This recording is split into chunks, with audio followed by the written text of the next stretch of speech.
दिल्ली के लाखों सरकारी स्कूलों में पढ़ने वाले बच्चों को जल्द मिल सकती है बड़ी राहत। क्या बदलने वाला है राजधानी के स्कूली बच्चों का सफर?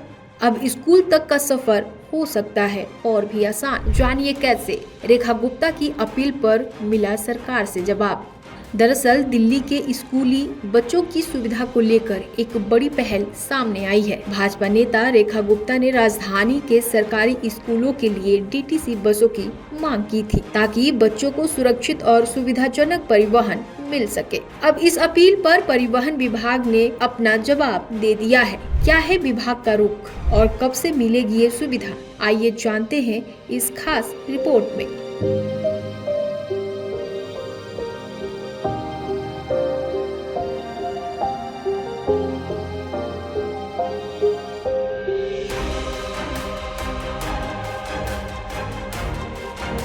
एक रिपोर्ट के मुताबिक मुख्यमंत्री की पहल पर डीटीसी के प्रबंधक परिवहन AK राव ने बताया कि सामान्य यात्रियों के लिए बस सेवा जारी रखते हुए डीटीसी कुछ स्कूलों को उनकी आवश्यकता के अनुसार बसें उपलब्ध करा रही हैं, भले ही CNG बसों की कमी हो। जानकारी के अनुसार मुख्यमंत्री रेखा गुप्ता ने परिवहन विभाग को एक पत्र लिखकर अपील की कि स्कूली बच्चों के लिए डीटीसी की बस सेवाएं वर्ष 2022 से बंद है। इस फैसले के चलते अभिभावकों को परेशानी का सामना करना पड़ रहा है और बच्चों की सुरक्षा पर भी खतरा मंडराने लगा है। ऐसे हालात में अभिभावकों को प्राइवेट वैन या कैब का सहारा लेना पड़ा, जिससे मासूम बच्चों के साथ यौन उत्पीड़न और अन्य आपराधिक घटनाएं होने की आशंका बढ़ गई। हाई क्राइम रेट और घनी आबादी व भारी ट्रैफिक वाले शहर में बच्चों को सुरक्षित, किफायती और भरोसेमंद परिवहन सुविधा से वंचित रखना भारत के संविधान 1950 में दिए गए मौलिक अधिकारों का उल्लंघन है।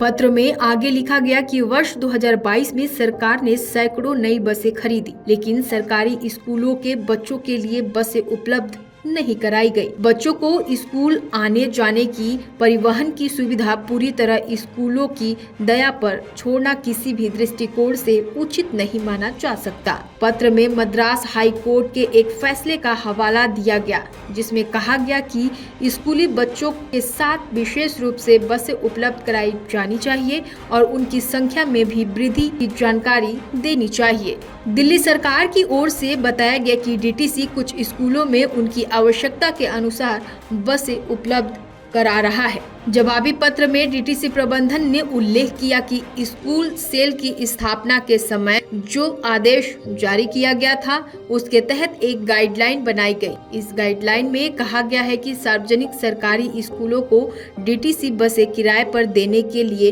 केंद्र सरकार की अनुमति प्राप्त है। साथ ही यह भी स्पष्ट किया गया कि स्कूलों को बस किराए पर देने की व्यवस्था इस प्रकार होनी चाहिए कि आम यात्री के लिए डीटीसी सेवाएं प्रभावित ना हो। आपको ये जानकारी कैसी लगी, हमें कमेंट बॉक्स में जरूर बताएं।